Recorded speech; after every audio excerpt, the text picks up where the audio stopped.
The Adventures of Tom Bombadil. Old Tom Bombadil was a merry fellow.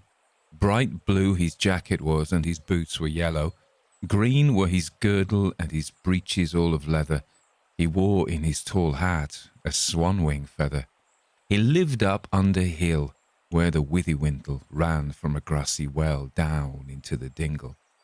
Old Tom in summertime walked about the meadows, gathering the buttercups, running after shadows, tickling the bumblebees that buzzed among the flowers, sitting by the waterside for hours upon hours.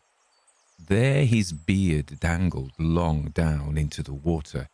Up came Goldberry, the river woman's daughter, pulled Tom's hanging hair, in he went a-wallowing, under the water lilies bubbling and a-swallowing.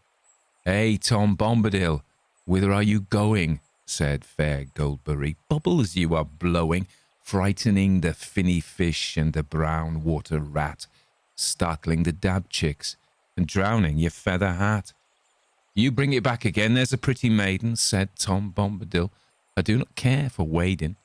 Go down, sleep again where the pools are shady, far below willow roots, little water lady." Back to her mother's house in the deepest hollow swam young Goldberry, but Tom, he wouldn't follow. On knotted willow roots he sat in sunny weather, drying his yellow boots and his draggled feather. Up woke a willow man, began upon his singing. Sang Tom fast asleep, under branches swinging. In a crack caught him tight, snick, it closed together. Trapped Tom Bombadil, coat and hat and feather. "Ha, Tom Bombadil, what be you a-thinking, peeping inside my tree, watching me a-drinking, deep in my wooden house, tickling me with feather, dripping wet down my face like a rainy weather? You let me out again, old man Willow. I'm stiff lying here. They're no sort of pillow, your hard, crooked roots. Drink your river water. Go back to sleep again like the river daughter." Willow man let him loose when he heard him speaking, locked fast his wooden house, muttering and creaking, whispering inside the tree.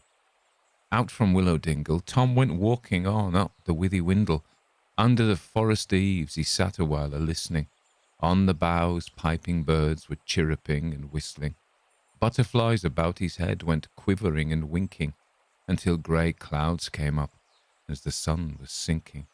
Then Tom hurried on. Rain began to shiver, round rings spattering in the running river. A wind blew, shaken leaves, chilly drops were dripping. Into a sheltering hole old Tom went skipping. Out came Badger Brock with his snowy forehead and his dark blinking eyes. In the hill he quarried, with his wife and many sons. By the coat they caught him, pulled him inside their earth, down their tunnels brought him, inside their secret house. There they sat a-mumbling. "Oh, Tom Bombadil, where have you come tumbling, bursting in the front door? Badger folk have caught you. You'll never find it out, the way that we have brought you." "Now, oh Badger Brock, do you hear me talking? You show me out at once. I must be a-walking. Show me to your back door, under briar roses. Then clean, grimy paws, wipe your earthy noses. Go back to sleep again on your straw pillow, like fair Goldberry and old man Willow." Then all the badger folk said, "We beg your pardon." They showed Tom out again to their thorny garden, went back and hid themselves, a-shivering and a-shaking, blocked up all their doors, earth together raking. Rain had passed, the sky was clear, and in the summer gloaming, old Tom Bombadil laughed as he came homing, and locked his door again, and opened up a shutter. In the kitchen round the lamp moths began to flutter. Tom through the window saw waking stars come winking, and the new slender moon early westward sinking. Dark came Underhill. Tom, he lit a candle. Upstairs, creaking went, turned the door handle. "Oh, Tom Bombadil, look what night has brought you. I'm here behind the door. Now, at last, I've caught you. You'd forgotten Barrow White dwelling in the old mound up there on the hilltop, with the ring of stones round. He's got loose again. Under earth he'll take you, poor Tom Bombadil. Pale and cold he'll make you. Go out, shut the door and never come back after. Take away gleaming eyes, take your hollow laughter. Go back to grassy mound on your stony pillow. Lay down your bony head like old man Willow, like young Goldberry and badger folk in burrow. Go back to buried gold and forgotten sorrow. Out fled Barrow-white through the window leaping, through the yard, over wall, like a shadow sweeping. Uphill, wailing, went back to leaning stone rings, back under lonely mound, rattling his bone rings.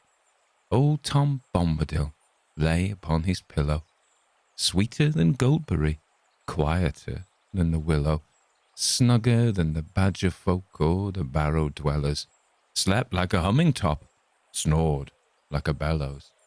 He woke in morning light, whistled like a starling, sang, "Come, Derry doll, merry doll, my darling." He clapped on his battered hat, boots and coat and feather, opened the window wide to the sunny weather. Wise old Bombadil, he was a wary fellow. Bright blue his jacket was, and his boots were yellow. None ever caught old Tom in upland or in dingle, walking the forest paths, or by the withy windle, or out on the lily pools in boat upon the water. But one day Tom, he went and caught the river daughter, in green gown, flowing hair, sitting in the rushes, singing old water songs to birds upon the bushes. He caught her, held her fast. Water rats went scuttering, reeds hissed, herons cried, and her heart was fluttering. Said Tom Bombadil, "Here's my pretty maiden. You shall come home with me. The table's all laden. Yellow cream, honeycomb, white bread and butter, roses at the window sill and peeping round the shutter. You shall come under hill.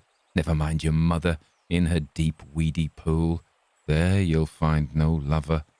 Old Tom Bombadil had a merry wedding, crowned all with buttercups, hat and feather shedding. His bride with forget-me-nots and flag lilies for garland was robed all in silver green. He sang like a starling, hummed like a honeybee, lilted to the fiddle, clasping his river maid round her slender middle. Lamps gleamed within his house, and white was the bedding. In the bright honeymoon, badger folk came treading, danced down under hill, and old man Willow tapped at window pane as they slept on the pillow. On the bank in the reeds, river woman sighing, heard old Barrow-white in his mound crying. Old Tom Bombadil heeded not the voices, taps, knocks, dancing feet, all the nightly noises, slept till the sun arose, then sang like a starling, "Hey, come, Derry doll, merry doll, me darling," sitting on the doorstep, chopping sticks of willow, while fair Goldberry combed her tresses yellow.